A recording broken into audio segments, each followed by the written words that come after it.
রাজ্যপাল আর আদালতের কাছে নিজের ঘরে ফেরবার আবেদন জানাতে। সংবাদপত্রে সেই ছবি বেরোয়। কদিন বাদে ঘরে ফিরতেই তার উঠোনে হাজির হয় তৃণমূল সদস্যরা। আমি ভয়ে পাইছি বাবু, তো ভয় করি বাবা। ভয় করছিল তো কলকাতা গেছিল কি? আমি কলকাতা যাইনি তো না, তানু কার কুমা কি করছে আমি যাইনি, আমার অসুখ আমি যাইনি। তবে ছবি বেরিয়েছে কোথায় বলছিলেন? কাগজে বর্তমানে বেরিয়েছে।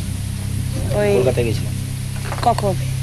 ওই মহাকরণ অভিযান করছিল বামফ্রন্ট, এই ঘরটাতে ঘিরিয়ে ওরাই ভেঙেছে। বাহ, তোমার ছেলেগুলো তাহলে কলকাতায় তো কাঠের কাজে তো তাহলে কাঠের কাজ করে বাবা, তাহলে ঘরে রয়নি। তানে যে অত হিড়িক টিড়িক হয়, আমার ছেলে ছোকরা কোনো দিকে যায়নি। কয়েক ঘন্টার মধ্যে তেখালি ত্রাণ শিবিরে পালিয়ে যান বৃদ্ধা। আপনার বাড়ি গেছিলেন তো কালকে? হ্যাঁ, এই দেখ কালি নিজা গেছিল তো। হ্যাঁ, তো কথাই বলতে পারলেন না। কথা তারা আছে, তারা কথা বলতে দিচ্ছে না তো, তারা বলে দিচ্ছে। আর তাদেরকে দেখেও তো আমার ভয় লাগছে, কথা বলতে পারিনি তো তোমাদের সঙ্গে। কালকে চলে আসছি তো। 27 অক্টোবর 2007 ত্রাণ শিবির আক্রমণ করে প্রতিরোধ কমিটির দুষ্কৃতীরা। বোমার আঘাতে নিহত হয় 23 বছরের বচ্চন গাড়ু দাস। শূন্য কোলে ভাঙা ঘরে ফেরা মায়ের চোখে জল শুকিয়ে গেছে। ছোট ছেলেকে দেখেছিলাম, ওই সেই ছোটটা মারে, সেই ছেলেটা। এই তো বৌমা, সেই ছেলে দেখতে পুরো এই তো মেয়েটা। বচ্চন গাড়ু দাসের 19 বছরের বিধবা কবিতা। তার কোলে ত্রাণ শিবিরে জন্মানো ফুটফুটে মেয়ে ছোট্ট জবা। সর্বস্ব হারিয়ে লোকের ক্ষেত থেকে ধান কুড়িয়ে নিয়ে আসছে তার বড় ভাইয়ের ছেলেটা। নাহলে খাবে কি? সিপিএম হবার অপরাধে বর্ষায় মাঠে চাষ করবার অনুমতি দেয়নি স্থানীয় তৃণমূল নেতারা। বচ্চন গাড়ু দাসের পরিবারের মতো রয়েছে দিলীপ মণ্ডল, মহিতোষ করণ, হরে কৃষ্ণ চিতি, সুনীল বর, শ্রীমন্ত দাস, তপন মান্না, চঞ্চল মিথ্যা, গৌরহরি লায়া দাসদের পরিবাররা। ছেলেরা শিবিরে চলে গেলেও গৌর লায়া দাসের বৃদ্ধ বাবা মা ভিটে আঁকড়ে পড়েছিলেন। 11 মাস ধরে অকথ্য অত্যাচার সহ্য করতে হয়েছে তাদের। হারিয়েছেন ছেলের তরতাজা প্রাণ।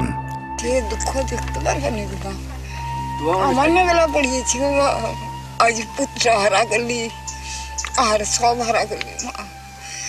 11 মাস পড়িয়েছি ও ঘরটা, 2 লোকে পড়িয়েছি। কি দুঃখে পড়িয়েছি মা, সে দুঃখের কথা কওয়া যায়নি গো। প্রথম দিনে ঘর ভাঙি যাটে, তাকে ঘরটা ভাঙতে যাটে পায়ে ধরিটি, লোকের হাতে পায়ে ধরিটি, তবুও আর ছাড়েনি। দিয়া ঘরে যা থেলা ব্যাগ লুটপাটি করে লিয়া চলে গেল, সব লুটপাটি করে লিয়া চলে গেল। আরও লোক, পাশের লোক, সে বঙ্কিম দাসের বউ, সে বলল যে ওর কি নিয়েছে, ওর তো ব্যাগ পুকুরে ফেল দিছে। চাউল বস্তা কি আমি পুকুরে ফেল দিবা মা? সবটা নেই পুকুরে ফেল দিলি, চাউল বস্তা কি আর পুকুরে লোক ফেলি দেওয়া খেতে পারে? এই বলে বললো লোকের কাছে। আসিয়া তারা বললো বলে ও বুড়িটা মহা খচ্চর আছে, কেমিক্যাল আছে, ওকে ঘাট দেখা যায় বার করতে। আর সব পারিছে এখানে কি এমন ব্যাপার করিল। চাষের সময় হতে আবার লোকের হাতে ধরলি। আমার 10 টাকা টাকা চাষ করি, আমার বুড়া বুড়ি 2 জন খাবো না। সে যে তোমার মীনাক্ষী না গো, হেনা পাত্র হাত ছিটি দেওয়া কয় বলে না, তোমরা তো খাবে, আমাদের খাবে, তোমার বেটা চলে গেছে সেখানে, তারা আনি দিবে, তোমরা খাবে। আরে 10 টাকাটা চাষ করি রে, না দেব না। চক্রান্তের ছক মাফিক সিপিএম শব্দটা নিষিদ্ধ হয়ে যায় নন্দীগ্রামের ভেতরে। ছড়ানো হয় আরেকটা গুজব। প্রতি রাত্রে তালপাটি খালের ওপার থেকে সিপিএম এর হারমাত বাহিনীর আক্রমণের মিথ্যে গল্প। রাত দিন যদি হামলা করে গুলি গালা চালায়, আমাদের তো ঘুম নেই, সারা রাত তো ঘুম নেই, সব ডিউটি চলে। আপনারা একদিন আসবেন, দেখবেন যে ডিউটি সব গ্রাম সারা রাত করে এইসব চলা, গোটা রোড চলা হয়। প্রতিদিন রাত হলে কড়া পাহারা দিতে হবে। যখন যা বলবে, কখন 6টা থেকে দিতে হবে, কখন 7টা দিতে হবে, কখন সারাদিন দিতে হবে, কখন সারা রাত দিতে হবে, কোনো তার ঠিকানা নেই। এটা শ্রীকান্তবাবুর নেতৃত্বে এগুলো হয়েছে। প্রতিবাদ করলে আমাদের তো মারধর করা হচ্ছে। আমি নিজেই একদম প্রতিবাদের একদম হইতে ছিলাম। আমরা তো সাধারণ মানুষ, কখনো বন্দুক দেখিনি, ওদের বন্দুকের ভয়। 24 ঘন্টা টোটো পাহারা দিতে হবে, এদের কাছে হাজারা দিতে হবে। কিসের জন্য হাজারা দিতে হবে। তুমি এলাকা ছেড়ে কোথাও যেতে পারবে না। হাজারা মানে যেমন কোর্টে হাজারা দিতে হবে, এদের কাছে হাজারা দিতে হবে। এই সাইডে কখনো বন্দুক নিয়ে সকালবেলা একদম ধরুন ফার্স্ট আওয়ার এই যায়, এখন কি সে রাত থেকে বন্দুক নিয়ে চলে যাচ্ছে, আর যখন 10 জন করে বন্দুক চলে গেল। এই আমরা যদি কোথাও একটু বসছি, এই একে বসে এসে কেন গাড়ি দিচ্ছি না, বাল সেটি করে আবার খারাপ কথা নোংরা কথা বলে কাউকে একা পিটেও দিল। কারা এরা? কারা মানে আপনাদের গ্রামেরই লোক? না, এরা বহিরাগত। তখন মোটামুটি আওয়াজ বাবাজ হইতো, আমার গাড়ি পেটের ভিতরে আওয়াজ হইতো। সত্যি আমরা ঘুমাইতে পারতাম, কি ঢুকে যাবে না মেরে দিবে। এই বছর কিসের আওয়াজ শুনতেন? এই বমের আওয়াজ। বোমের আওয়াজ? গুলিও? গুলি হোক আর বম হোক, যাই হোক, আওয়াজ আওয়াজ। না এখান থেকে তো ওই ভাঙাবেড়া কত কিলোমিটার হবে? 7-8 কিলোমিটার। 8 কিলোমিটার হবে। রাস্তা কাটা, ব্রিজ ভাঙা, রাত দিন পাহারা, অথচ এই দুর্ভেদ্য দুর্গের প্রতিটি গ্রামে একই গল্প। বিশেষজ্ঞদের মতে অত্যাধুনিক গুলি এবং বোমার আওয়াজ 3 কিলোমিটারের বেশি দূরত্ব অবধি পৌঁছানো সম্ভব নয়। তাহলে তালপাটি খালের এপারে 7 কিলোমিটার, 10 কিলোমিটার, 17 কিলোমিটার দূরের গড়চক্রবেড়িয়া, রাজারাম চক, ওসমান চক, হাজরা কাটা, চৌরঙ্গি পর্যন্ত কিভাবে খেজুরি থেকে ছোড়া বোমা বা গুলির আওয়াজ পৌঁছয়? অথচ এই ভয় দেখিয়ে রাতের পর রাত মানুষকে জোর করে পাহারা দিতে বাধ্য করা হতো। প্রতিবাদের শাস্তি জরিমানা। এরা বোম পেলাবে রাত্রে, আবার বাড়ির বৌজি করে আমাদেরকে তুলে নিয়ে যেতে হতো, আমাদেরকে নিয়ে যেতে হবে। এবার বিরোধী দল হারমাত বাহিনী ঢুকে গেছে, এদের একটা প্রচার যে হারমাত বাহিনী ঢুকে গেছে, তোমাদেরকে যেতে হবে। মানে যা দেখি কিছু নেই, একটা পান টান দিল বা কারুর ঘর লুটপাট করে এলো, হয়তো কারুর লুট করে হাড়ি কুড়ি গহনা গাঠি কেউ পেয়ে যাচ্ছে, কেউ শুধু শুকলা ঘুরিয়ে সেটে। আমাদের সিপিএম করে, ওদের তৃণমূল করে, টিএমসি করে, তারাই আসছে সবাই, সব ঘর দর ভাঙছে। ভাঙছে যখন তখন আপনি ছিলেন? কোথায় ছিলেন? সব ঘর দর জিনিসপত্র লুটপাট করে, ধান চাউল এলবসপত্র গহনা গাঠি সোনা রূপা সব যা কিছু ছিল। আমার গলার সোনার হার ছিল, সোনার বাউটি ছিল, বৌমার সোনার বালা ছিল, সব কিছুই নিয়ে গেছে। এমনকি পরনে কাপড়টুকু পরে পালিয়ে গেছি, আর কিছু না। কমাস ছিলেন বাইরে? আমরা প্রায় 11 মাসের মতো ছিলাম। এই যে মোতালে বলে যে জিনিসটা, যে লোকটা আছে, ইমরান বলে যে লোকটা আছে, ওই লোকটা আমার সামনে অধিকারী পাড়ায় একটা মেয়েকে রেপ করলো আমার সামনে, আমি মেরেছি।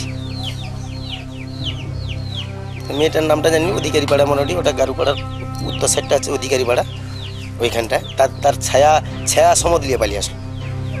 তার ওখানে গরু তার ঘরে যে আছে, গরু লিয়ে পালিয়ে আসলো। তার যে পানি ছিটা মেশিন সেও লিয়ে চলে আসলো। ওর বাড়িতে ওর পুকুর চেক করলে এখন তুমি কাঠ পাবে, তার ঘরে একটা শাল কাঠের দুটো একটা ছিল, তার মেয়ে বিয়ে দিয়ে, সে শাল কাটলে এসে ও পুকুরে ওখানে ডুবে রাখছে। স্বামী খেজুরিতে শিবিরে চলে গেলেও কাকুলিগিরি বাড়িতেই ছিলেন, বাড়ি গরু দেখাশোনা করবার জন্য। দোল পূর্ণিমার দিন তার বাড়িতে জোর করে ঢুকে 5 জন তাকে গণধর্ষণ করে। পালিয়ে গিয়ে শিবিরে আশ্রয় নেয় কাকলি। স্বামী তো ঘরে ছিল না, বাড়িতে ছিল না, স্বামী আমি একাই ছিলাম সেদিন আন্ডারে। হোলি পূজা করবেন হয় ওইটা, তারপরে ওরা মানে ওই ধাক্কা ফাঁকা দিচ্ছে ওরা, আর ধাক্কা মারে গালাগালি দেখছে, ভালো বলেছে। দর খুলিনি ওরা এই যে দরজাকে মানে বাইরকে তুলে দিয়েছে আর কি, তুলে করে ওরা ঢুকেছে, 5 জন ঢুকেছে। 5 জন ঢুকে মোটামুটি মুটা চিপে ধরে আর কি, প্রথম মুটা চিপে ঠ্যাং বেঁধে দিয়েছে, হাত বেঁধে দিয়ে মোটামুটি আর কিছু জানি। নন্দীগ্রামে শান্তি ফেরাতে 23 জানুয়ারি 2007 থেকে 10 মার্চ 2007 অবধি প্রশাসনের ডাকা 10টি শান্তি বৈঠক ভেস্তে দেয় ভূমি উচ্ছেদ প্রতিরোধ কমিটির দলবল। 2.5 মাস ধরে একটি এলাকায় প্রশাসন ও পঞ্চায়েতের সমস্ত কাজ বন্ধ হয়ে থাকে। 2.5 মাস ধরে একটি এলাকায় প্রশাসন ও পঞ্চায়েতের সমস্ত কাজ বন্ধ হয়ে যায়। স্কুল বন্ধ, লুট হয় মিড ডে মিলের চাল, স্তব্ধ হয়ে যায় জনজীবন।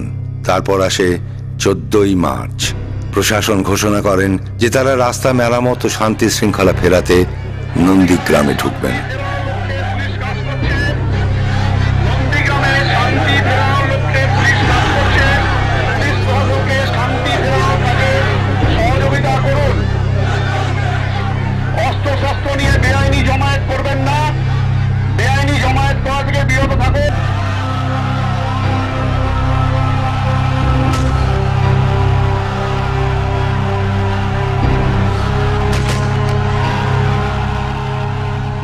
কোনো নেতৃত্ব নয়, ভূমি উচ্ছেদ প্রতিরোধ কমিটির কোনো কর্মীও নয়। সামনে রাখা হয় মহিলা এবং শিশুদের। তাদের পেছনে ধরা বাঁশ, গাছের আড়ালে লুকিয়ে থাকে মুখে গামছা বাঁধা ভাড়াটে বন্দুকবাজ। 14ই মার্চে 14 জন মানুষ নিহত হন। তাদের মধ্যে একজনের দেহ এখনো শনাক্ত হয়নি। 8 জন পুলিশের গুলিতে, বাকি বোমা ও ধারালো অস্ত্রের আঘাতে। কিন্তু মানুষের মুখে মুখে, সংবাদ মাধ্যমে ছড়িয়ে দেওয়া হয় বিষাক্ত গুজব। ওই ছোট ছোট বাচ্চা টাচ্চাকে ওসবকে নিয়ে আসতে পারি না, ওরা সব ছুড়িয়ে ফেলে দিচ্ছে, চিরিয়ে সামনে বড় খাল আছে, খালে ফেলে দিচ্ছে। ছোট ছোট বাচ্চাদেরকে কোল থেকে ছিঁড়ে দিচ্ছে, জলের মধ্যে ফেলে দিচ্ছে। বাচ্চার মা হলে বাচ্চাকে একটা খুঁজে নি, বাচ্চার মাকে একটা কাঁদে নি, কায়ও কি খোঁজ করেনি যে আমার ছেলেটাকে চিড়িয়া ফেলে দিচ্ছে? যা খোঁজ করবে নি, বাচ্চার মা নিশ্চয়ই তো কাঁদবে, খুঁজবে যে ওর বাচ্চাটা চলে গেছে। যে শ্রীকান্ত পাই আর খোকন সিট, এরা তো বিয়ে দিয়েছে, স্টেটমেন্ট দিয়েছে। এদেরকে আমি সোনাচূড়া বাজারে এসে ধরেছি, নিশিকান্ত